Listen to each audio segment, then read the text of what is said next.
इस समय की सबसे बड़ी अपडेट आ रही है भारत और रशिया को लेकर।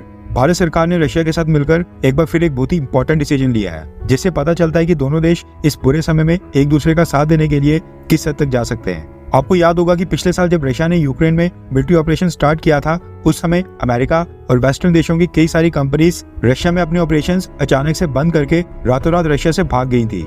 इनमें से कुछ कंपनीज थी पेमेंट गेटवेज कंपनी, जैसे कि वीजा, मास्टरकार्ड और अमेरिकन एक्सप्रेस। आपने नोटिस किया होगा कि आपके पास जो एटीएम, डेबिट कार्ड या क्रेडिट कार्ड है, उसके ऊपर वीजा, मास्टरकार्ड, अमेरिकन एक्सप्रेस या रुपे लिखा होगा। रुपे तो खैर अभी हाल ही में लॉन्च किया गया था। वीजा और मास्टरकार्ड भारत में सबसे पुराने गेटवेज हैं और ये न सिर्फ भारत में बल्कि पूरी दुनिया में अपनी सर्विसेज देते हैं। इनके दुनिया के अलग अलग बैंक्स के साथ टाई अप्स होते हैं और सभी टॉप के बैंक्स इनके ही कार्ड इशू करते हैं। होता क्या है कि अगर आपके पास भारत के किसी भी बैंक का वीजा या मास्टर कार्ड वाला डेबिट कार्ड या क्रेडिट कार्ड है, तो उसको आप विदेशों में जाकर वहाँ पर भी फॉरेन कंट्रीज में यूज कर सकते हैं। आप अमेरिका जाकर भी अपने डेबिट या क्रेडिट कार्ड को यूज कर सकते हैं। आपको बस वहाँ पर ट्रांजैक्शन फीस देनी होगी। अब सेम तरीके से वीजा और मास्टर कार्ड कंपनीज भारत के साथ साथ रशिया में भी ऑपरेट कर रही थी, लेकिन पिछले साल जब ये कंपनीज रशिया से निकल गई, उसके बाद से वीजा, मास्टर कार्ड और अमेरिकन एक्सप्रेस के डेबिट और क्रेडिट कार्ड्स ने रशिया में काम करना अचानक से बंद कर दिया था और इनसे रशिया में पेमेंट्स नहीं हो पा रही थी।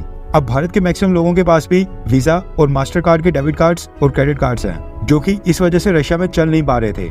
इस वजह से भारत से रशिया जाने वाले स्टूडेंट्स, बिजनेसमैन और टूरिस्ट को वहाँ पर काफी सारी प्रॉब्लम्स फेस करनी पड़ रही थी। उनको वहाँ पर कैश के ऊपर ज्यादा निर्भर रहना पड़ रहा था और कई सारे लोग इसी पेमेंट इश्यूज के कारण रशिया जा ही नहीं रहे थे। अब इस चीज से रशिया को बड़ी सारी परेशानी हो रही थी, क्योंकि इससे टूरिज्म के ऊपर काफी इफेक्ट पड़ रहा था और स्टूडेंट्स की संख्या पिछले सालों के मुकाबले कम हो रही थी।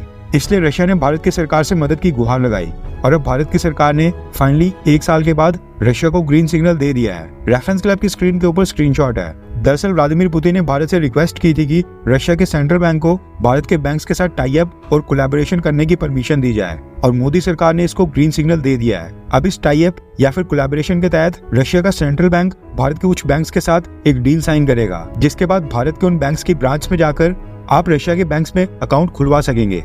यानी भारत बैठे बैठे आप रशिया के बैंक्स में अकाउंट खुलवा सकेंगे। आपको भारत के बैंक्स में कुछ डॉक्यूमेंट सबमिट करने पड़ेंगे, जिनको वेरीफाई करने के बाद रशियन बैंक्स का अकाउंट नंबर आपको दे दिया जाएगा। इतना ही नहीं, भारत में रहते हुए आप उस रशियन बैंक अकाउंट में अपने पैसों को भी डिपॉजिट कर सकेंगे। इससे रशिया में पढ़ रहे स्टूडेंट्स जो कि भारत से गए हैं, उनके अकाउंट्स में भारत बैठे बैठे उनके माता पिता आसानी से पैसे डिपॉजिट कर पाएंगे। अब इस अकाउंट के साथ साथ डेबिट और क्रेडिट कार्ड्स भी मिलेंगे। अब ऑब्वियस सी बात है कि वीजा और मास्टर कार्ड ये सर्विसेज रशिया में न होने के कारण रशियन बैंक्स के कार्ड भारत में तो चलेंगे नहीं, इसलिए रशियन बैंक्स के डेबिट कार्ड्स भारत के बैंक्स इशू नहीं कर पाएंगे। भारत में रशियन बैंक अकाउंट खोलने के बाद आपको रशिया में जाकर उस बैंक की ब्रांच से डेबिट कार्ड मिलेगा और फिर उसको रशिया में रहते हुए आप अपनी ट्रांजैक्शंस पे इस्तेमाल कर पाएंगे।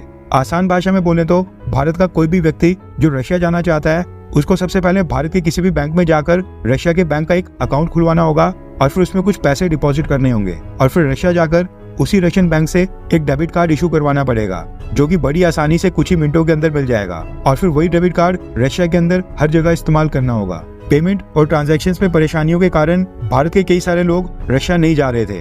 अभी थोड़ा लंबा प्रोसेस तो है, लेकिन जो लोग वाकई में रशिया जाना चाहते हैं उनके लिए एक बहुत ही बड़ी राहत की खबर है। वैसे रशिया के साथ हमारे पीपल टू पीपल कनेक्शन काफी स्ट्रॉन्ग है और अगर आपको मौका मिलता है तो क्या आप अमेरिका जाना चाहेंगे या फिर रशिया? नीचे कमेंट करके जरूर बताएं।